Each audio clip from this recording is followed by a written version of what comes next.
శోభన్ వైష్ణవి దగ్గరికి వచ్చి ఒక బొకేని ఇస్తూ ఉంటాడు. ఇంతలో అక్కడ ఉన్న వైష్ణవి ఆ బొకేని తీసుకొని కృష్ణని పిలిచి పెట్రోల్ తీసుకొని రమ్మంటూ ఉంటుంది.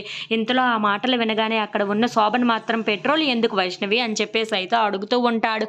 ఇంతలో అక్కడ ఉన్న వైష్ణవి నువ్వే ఆగు కాసేపటి నీకే తెలుస్తుంది అని చెప్పేసి అయితే అంటూ ఉంటుంది. ఇంతలో అక్కడ ఉన్న కృష్ణ పెట్రోల్ తేవడం చూసి ఆ బొకేని కిందని పడేసి మొత్తం ఆ బొకే మీద పెట్రోల్ వంపేస్తూ ఉంటుంది. అది చూడగానే అక్కడ ఉన్న కృష్ణ శోభన్ వాళ్ళు అయితే ఒక్కసారిగా షాక్ అయిపోయి అలా చూస్తూ ఉండిపోతారు. ఇంతలో అక్కడ ఉన్న వైష్ణవి తన దగ్గర ఉన్న అగ్గిపెట్టెని తీసి అగ్గిపుల్లను వెలిగించి మరీ ఆ బొకే మీద కాల్చేస్తూ ఉంటుంది. అది చూడగానే అక్కడ ఉన్న శోభన్ అయితే చాలా బాధపడుతూ ఉంటాడు. వైష్ణవి ఏం చేస్తున్నావు నువ్వు అని చెప్పేసి అయితే అడుగుతూ ఉంటాడు.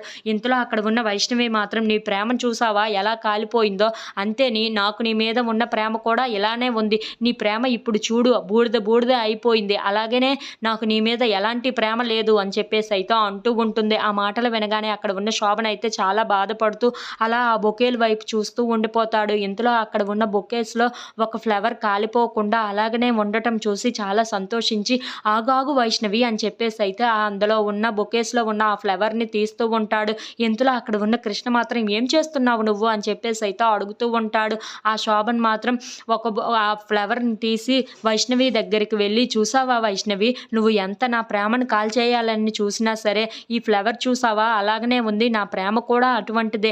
ఏ మాత్రము కాలిపోకుండా స్వచ్ఛంగానే ఉంది. నేను నీ మీద ప్రేమను మాత్రం తగ్గించుకోలేను వైష్ణవి అని చెప్పేసి అయితే అంటూ ఉంటాడు. ఆ మాటలు వినగానే అక్కడ ఉన్న వైష్ణవి అయితే చాలా కోపంగా శోభన్ వైపు చూస్తూ ఉండిపోతుంది. ఏం మాట్లాడుతున్నావురా నువ్వు అని చెప్పేసి అయితే శోభన్ని కొడుతూ ఉంటుంది.